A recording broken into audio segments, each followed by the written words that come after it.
Hello and welcome to Everything's Psychology. Every year on the first Monday of May, something extraordinary happens. 450 of the world's most powerful, most beautiful, most photographed people climb a set of steps in Manhattan, and the internet collectively loses its mind. The Met Gala is billed as an exclusive charity fundraiser, where tickets cost $75,000. And yet, somehow, it reaches billions of people sat at home in their tracksuits who have never been within a mile of the Metropolitan Museum of Art. So what's going on? What does fashion communicate? Why do we feel so entitled to judge a celebrity's outfit? And why does a look that understood the assignment give us a little hit of dopamine, while one that played it safe feels like a personal disappointment? With me to discuss the psychology of the Met Gala and fashion is Professor Carolyn Mair, a cognitive psychologist and author of The Psychology of Fashion. Hello, Carolyn. Hello, Paul. I'm really interested to start with, when you watch the Met Gala, can you actually enjoy it as a spectator, or is your psychologist's analytical gaze just turned up to 11? That's a great question. I think it's both simultaneously. So I love watching it. I love fashion. I love the creativity of a beautiful piece, a beautiful item that's worn.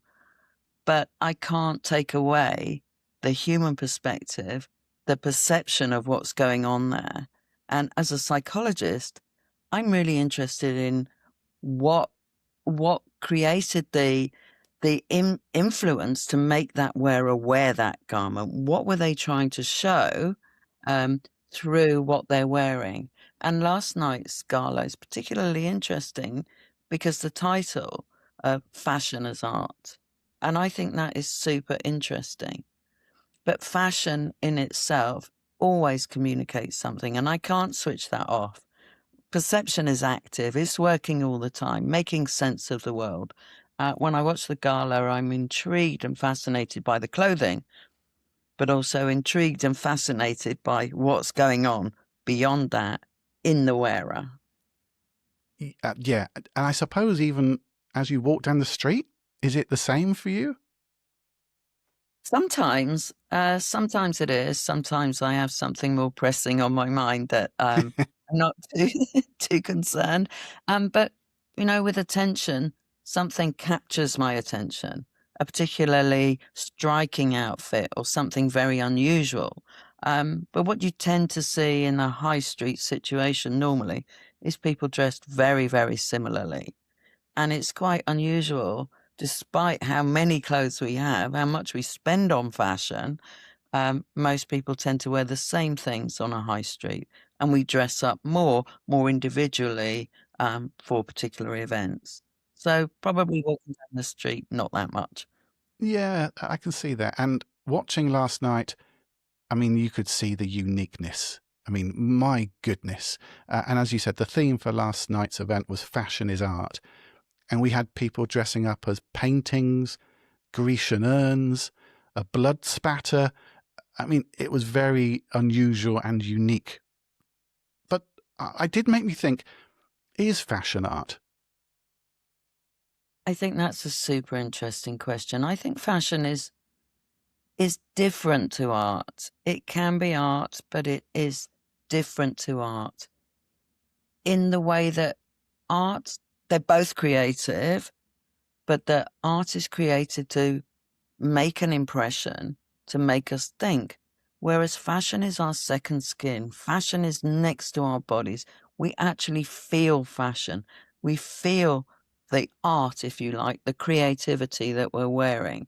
So I think it can be described as beyond art in some senses, but also art in another. I mean, describing and defining art is very broad anyway.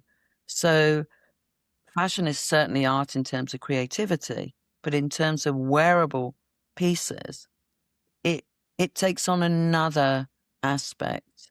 it takes on the human element, the person inside that art piece. So for me, it's both different and possibly more than art. Okay. And you mentioned there the second skin, and I reading your book, The Psychology of Fashion, I was really sort of fascinated by that. Why does it matter so much on an everyday basis what we wear? Oh, I mean, so many reasons. One, what we wear portrays our identity. And whether we really think about it, whether we just throw on the first thing that comes out of our wardrobe in the morning, we still wear clothes, and those clothes say something about us. They communicate to other people. And so using fashion as a tool to present ourselves in a way that we want to be recognized and portrayed is very important.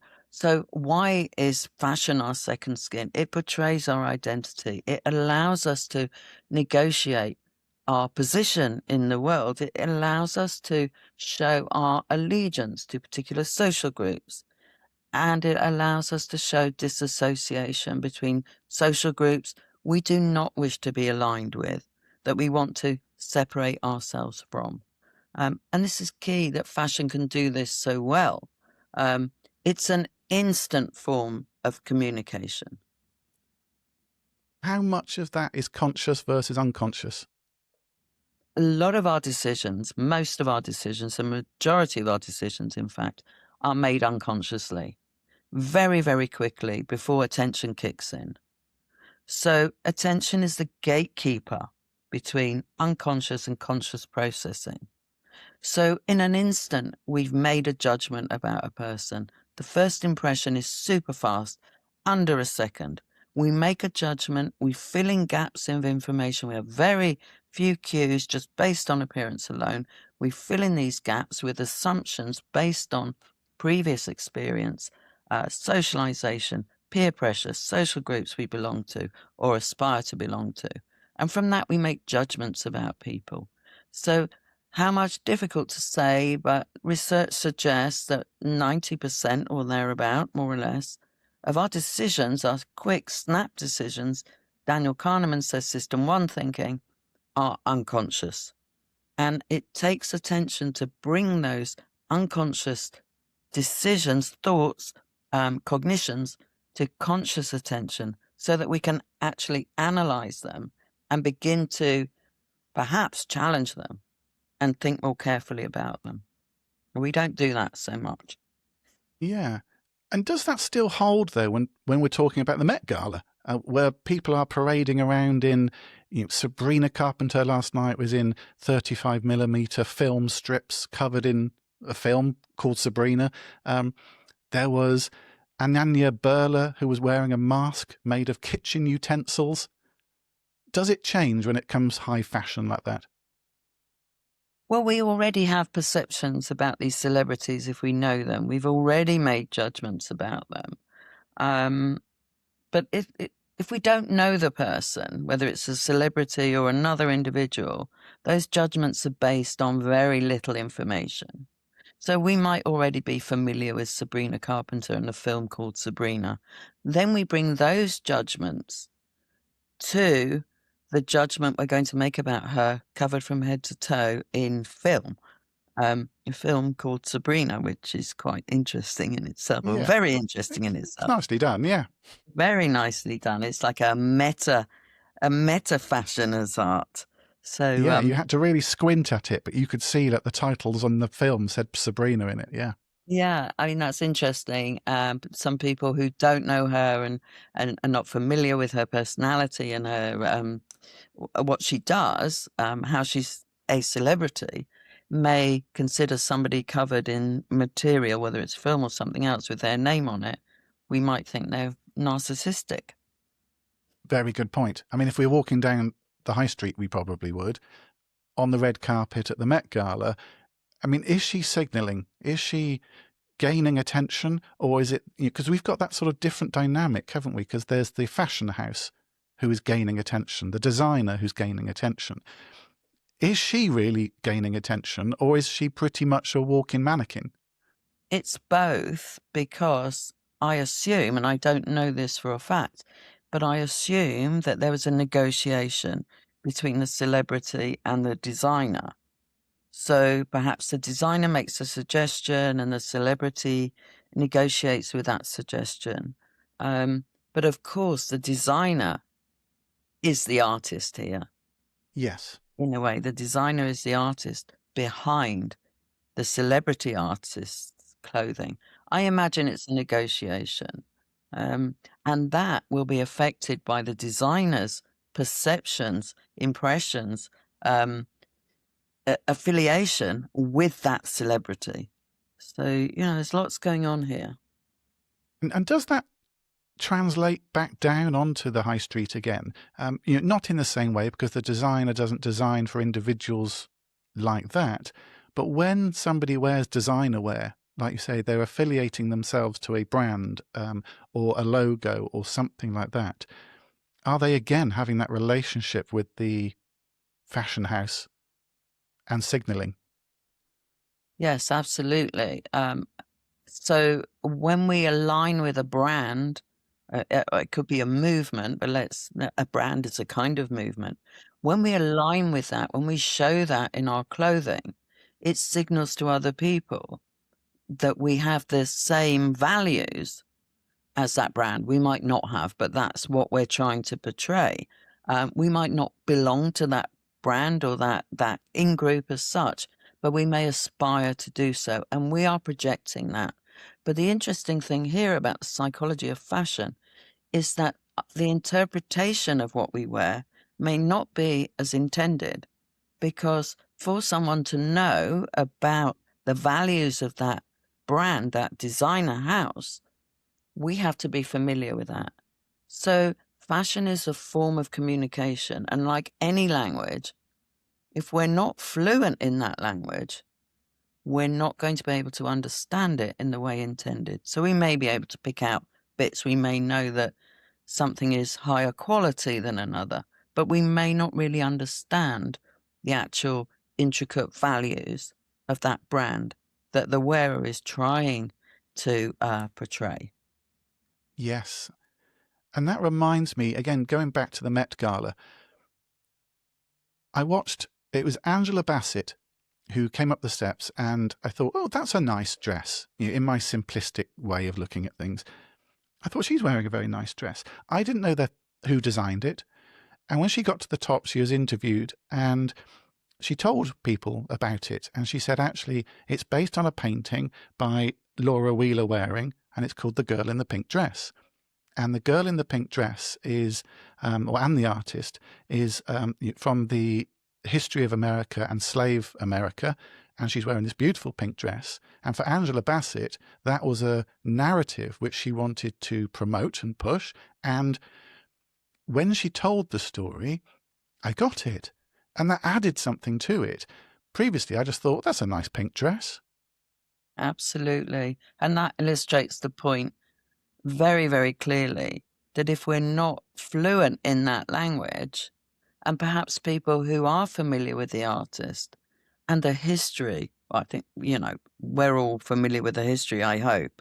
But having that element, that is powerful. This is when fashion becomes super powerful.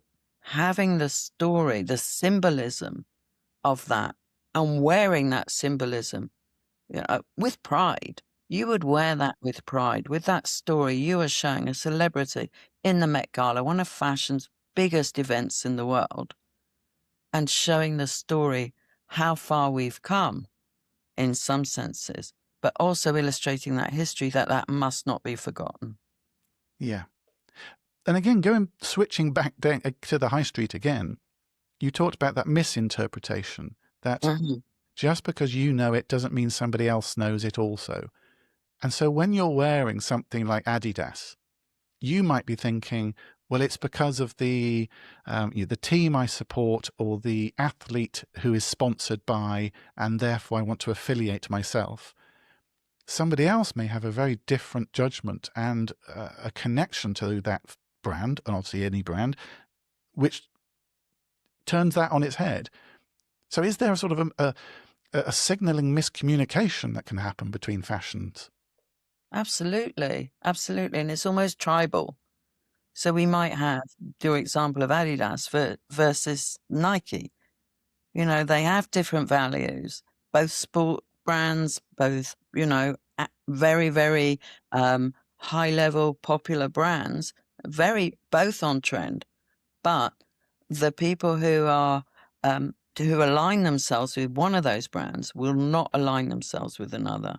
So typically, if we see someone wearing Nike trainers, they're not going to have an Adidas top on, unless they're not that bothered, unless they're not familiar with it and they just like the Yes. trainers and they like the top. So none of this is black and white. So can it even be dangerous? Can you get so affiliated that you form a tribe? Like the brown eyes, blue eyes studies, like Robbers Cave studies in psychology, which actually form a tribe which is so strong that you start to alienate others who don't fall into that same tribe. Well, yes, absolutely. And so many studies in social psychology are, you know, focused on in-groups and out-groups. And when we belong to a group, this is our in-group, we place high value on that group. And in doing so, we can really be quite detrimental to other groups. And we feel superior to other groups.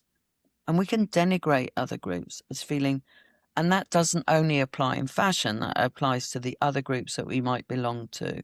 So we feel a coherence with that group. We feel that group is superior than any other group. And clothing shows that very quickly. I spoke about that, I think, earlier, where we said, you know, clothing allows us to portray our identity and our allegiance to the groups we either belong to or aspire to belong to. Absolutely. And then someone wearing Chanel would believe, I imagine, that their appearance is better, or they are better even, than people who are wearing another luxury brand. So where does this come from? It feels like it has some sort of evolutionary foundation to this. Why do we form these in-groups, out-groups, and I guess signal that in something as transient as fashion? Well, because we make decisions very quickly based on minimal information and we fill in the gaps. So from evolutionary psychology, it's about survival. So when we see another person, we need to survive. We need to know if we can survive. Are they safe? Are they approachable? Will they hurt us, or will they be good for us? And this is how our judgments are formed. We haven't really caught up beyond this. So we make these judgments, first impressions, in under a second, in a matter of milliseconds. And those are formed on very, very superfluous visual aspects. And we process those in under a second, and then we hang all sorts of other information on that, information we can't see, such as personality and other characteristics. Are these people honest? Are they intelligent? Are they successful? Do they have a prestigious job? Are they capable, competent? All these things hanging on this, and I say superfluous in its absolute meaning, on top visual aspects of a person. So, yeah, you know, it comes from an evolutionary perspective, really. Are they approachable? Are they good? Or are they going to hurt us? Going back to the Met Gala again, one outfit that grabbed my attention was Tyler, who came in a custom Valentino dress inspired by peacocks. And the reason that got my attention as a psychologist was because peacocks are often used to describe costly signalling theory. Could you explain briefly what costly signalling theory is, and is it relevant to fashion? Yeah, so it's like peacocking. When a peacock spreads his tail feathers, it gives a beautiful display that takes up space, that is so stunning, so beautiful, that our eyes are attracted to it. And so when somebody wears a costume that is unique, designed for them, they are peacocking in a way. and showing that they are important, powerful, a real celebrity, a real status in this, possibly the most highly regarded celebrity at the Met. However, not knowing this theory, Tyler might have just thought peacocks are beautiful. Of course, it could be as simple as that. So there are ways perhaps she wasn't familiar with the theory. But nevertheless, the hidden story there, the hidden meaning for those who are familiar with it, that would be showing that her sense, she wanted to portray uniqueness, power, strength, and really an attention-grabbing costume that is really going to stop people in their tracks, just like a peacock does when it spreads its feathers. Yeah, yeah. In your book, you describe the tension in fashion between identification, and you've mentioned this earlier, between identification, that wanting to belong, and differentiation, that wanting to be unique. Could you just sort of go into that a little bit more? Yes, wanting to belong, so using fashion in a way to belong, is to wear clothes that are identifiable as a particular brand or as a group or as your social group. So, for example, your friendship group, you see adolescents quite often dressed very, very similarly in groups. This differentiates a person, a wearer, from those who are dressed differently. And this allows us to differentiate ourselves. Clothing is very, very a powerful tool to do this. So if we want to dress in a way that aligns with a brand, let's say a sports brand, we want to look sporty, we want to look trendy, we're going to go with a high fashion sports brand. Whereas if we want to look professional, we would wear a business suit or business casual. We dress in a different way. So we're differentiating ourselves from a group. But fashion allows us to do both simultaneously. It allows us to both belong and stand out at the same time, because our audience is always going to be part of the group that understands it and part of the differentiated groups that don't. But we know we're not part of that group. And we know that the group we want to belong to and we want to aspire to. And we can see this of the people attending the Met rather than the models they have in the model show at the Met. The people attending the Met, of course, they're all celebrities, but some less celebrity status than others. They all try very, very hard to show their allegiance to fashion, high fashion, but also their differentiation from each other. And I imagine they wouldn't be too thrilled if someone else turned up in exactly the same dress. That would be a faux pas, wouldn't it? If two people turned up in Beyonce's silver gown, yeah, that'll get the news. And so, just distilling what you said, is it because we signal then to the people we wish to signal?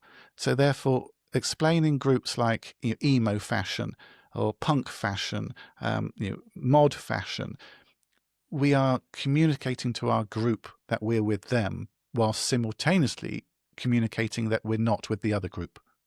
Absolutely, absolutely. And those things stay with us. I mean, you mentioned sort of fashion tribes from decades ago, but at events they have punk bands or play soul music for mod fans from, I don't know, 50 years ago, maybe more.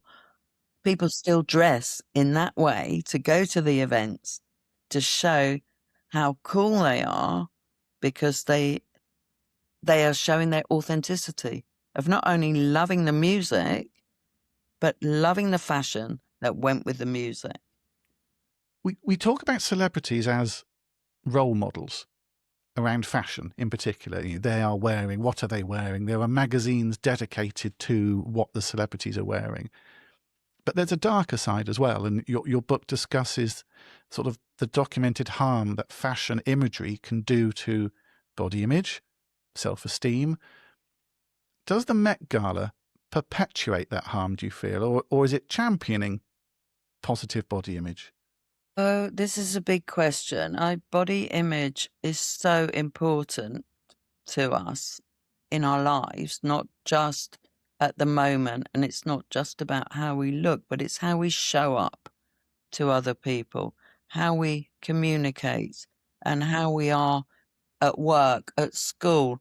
It's about having confidence and belief in ourselves. And absolutely, the fashion industry has a lot of responsibility for promoting and also harming body image through their representation of the bodies that they show.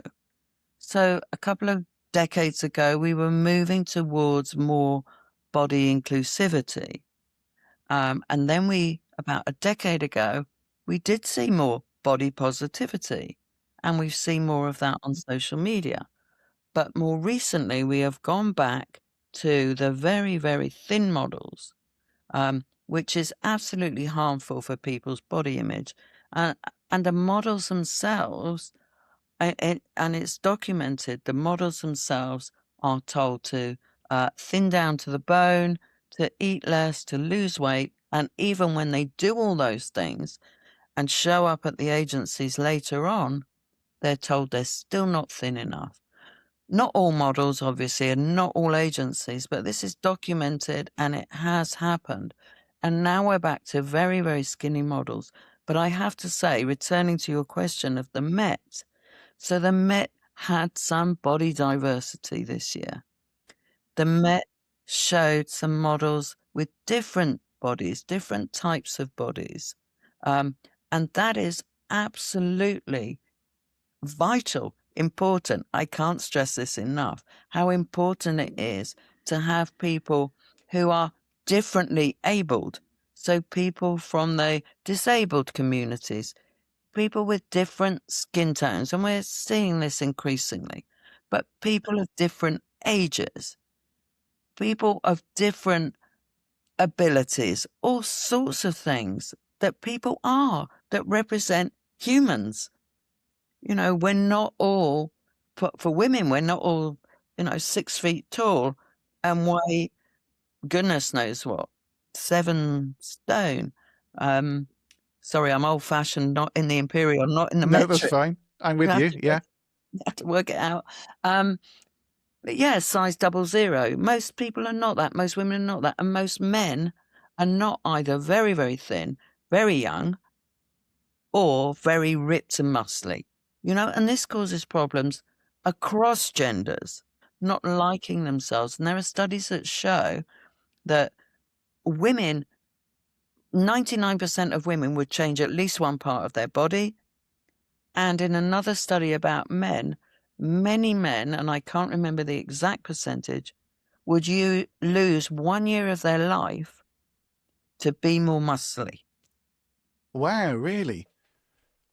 Terrible. Okay. I mean, yeah. And that is pressure. That pressure, because we are such a visual oriented society now. And where's that pressure coming from now? I think a lot from social media, a huge amount from social media, which is inherently visual. And people edit their images. They change their images so much that people don't look in real life like they look. I mean, who's going to put a bad photo of themselves up, to be honest? Some people do, but most people want to look their best. And the best might be an edited version of themselves. Also, the beauty industry.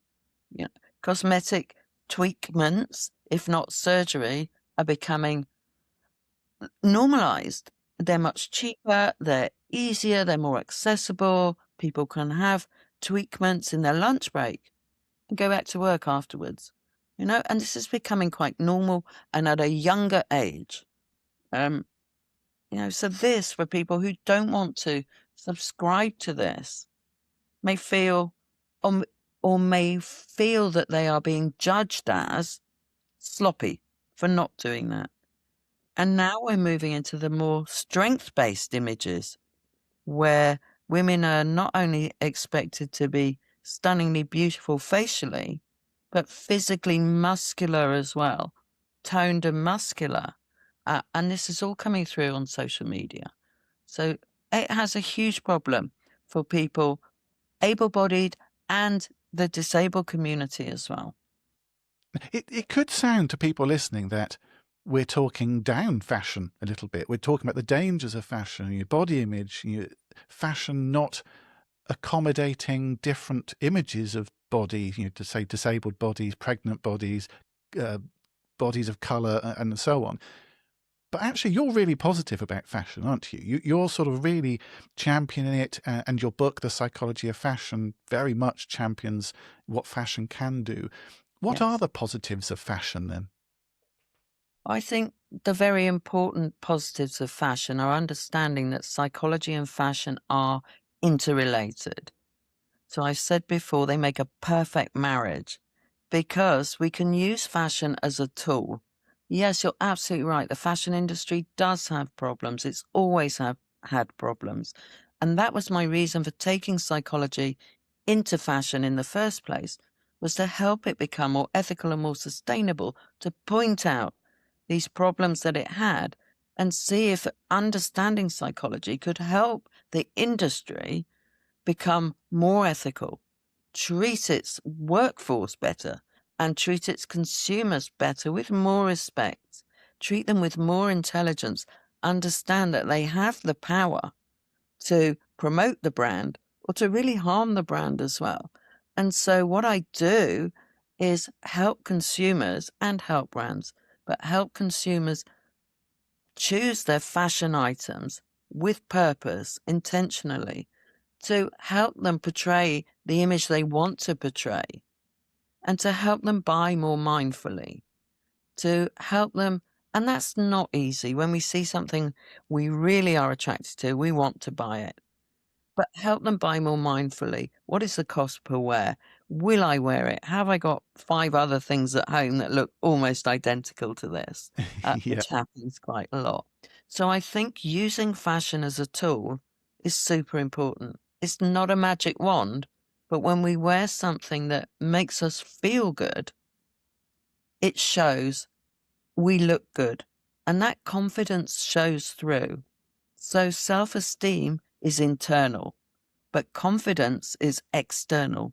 People can see it. When we feel good, we look good. We express ourselves more easily. We talk to others more easily, and that's reciprocated. And that's the power. It becomes this loop of positivity. I think that's wonderful message. And the very last line in your book is psychology and fashion are now engaged. Let's celebrate their future marriage. May they live happily ever after. I think that's a wonderful way to finish your book. And I think it's a great positive way to finish this podcast as well. So thank you so much, Carolyn. If I didn't think about what I was wearing before, I certainly do now. Thank you so much, Paul. It's been an absolute pleasure. I loved your questions. Thank you. Oh, good. If you'd like to go deeper into the ideas that we've chatted about, Carolyn's book, The Psychology of Fashion, is now out by Routledge in its 2nd edition, and it's a very brilliant place to start. Everything Psychology will be back next time with another slice of everyday life that turns out to have more psychology in it than you would expect. Until then, thank you very much for listening, and remember, everything really is psychology.